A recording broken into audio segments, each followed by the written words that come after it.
Pernahkah kamu membaca ayat ini? Seorang nabi akan kubangkitkan bagi mereka dari antara saudara mereka, seperti engkau ini. Ulangan pasal 18 ayat 18. Siapa sebenarnya nabi yang dimaksud dalam nubuat ini? Hari ini kita akan membahasnya secara lengkap dan alkitabiah. Yuk kita mulai. Ayat ini adalah perkataan Tuhan melalui Musa. Tuhan sedang berbicara kepada bangsa Israel. Mereka baru saja keluar dari Mesir dan sedang belajar untuk menjadi bangsa yang taat. Tuhan berjanji akan membangkitkan seorang nabi dari antara bangsa Israel sendiri. Nabi ini akan seperti Musa, pemimpin, pengantara, dan penyampai firman Tuhan. Ini penting karena Tuhan juga memperingatkan mereka tentang nabi-nabi palsu. Maka dia berkata, "Aku akan menaruh firmanku dalam mulutnya, dan ia akan mengatakan segala yang kuperintahkan kepadanya." Pertanyaannya adalah, siapa nabi ini? Sebagian orang berpikir bahwa nubuat ini merujuk pada para nabi yang muncul setelah Musa, seperti Yosua, Samuel, Elia, atau Yesaya. Dan memang benar, Tuhan membangkitkan banyak nabi untuk memimpin dan menasihati umatnya. Tetapi, tidak ada satupun dari mereka yang sepenuhnya seperti Musa. Mengapa? Karena Musa adalah satu-satunya yang berbicara langsung dengan Tuhan muka dengan muka. Bilangan pasal 12 ayat 6-8, Keluaran pasal 33 ayat 11.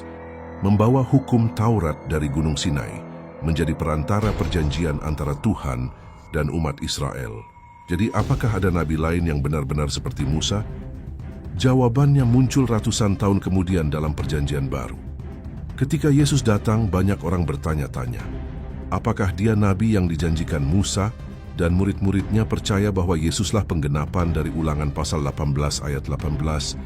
Lihat apa yang dikatakan oleh Petrus di Kisah Para Rasul pasal 3 ayat 22. Memang Musa telah berkata, seorang nabi akan dibangkitkan Tuhan Allah bagimu dari antara saudara-saudaramu, sama seperti aku. Dengarkanlah dia. Petrus jelas berkata bahwa Yesus adalah nabi yang dijanjikan Musa. Hal yang sama juga dikatakan Stefanus dalam Kisah Para Rasul pasal 7 ayat 37. Sekarang mari kita lihat lebih dekat. Bagaimana Yesus seperti Musa? Yesus adalah orang Yahudi, keturunan Abraham dan Daud. Matius pasal 1, Lukas pasal 3. Yesus menyampaikan firman Allah langsung, bukan dari manusia. Yohanes pasal 12 ayat 49-50. Yesus melakukan mujizat besar, bahkan membangkitkan orang mati. Musa membelah laut. Yesus menjadi perantara perjanjian baru, seperti Musa menjadi perantara perjanjian lama, Ibrani pasal 9 ayat 15. Dan yang paling luar biasa, firman itu telah menjadi manusia, Yohanes pasal 1 ayat 14. Artinya, Yesus bukan hanya menyampaikan firman Tuhan, dia adalah firman itu sendiri. Ulangan pasal 34 ayat 10 berkata, seorang nabi seperti Musa tidak pernah lagi muncul di antara orang Israel. Sampai akhirnya Yesus datang. Yesus bukan sekadar nabi.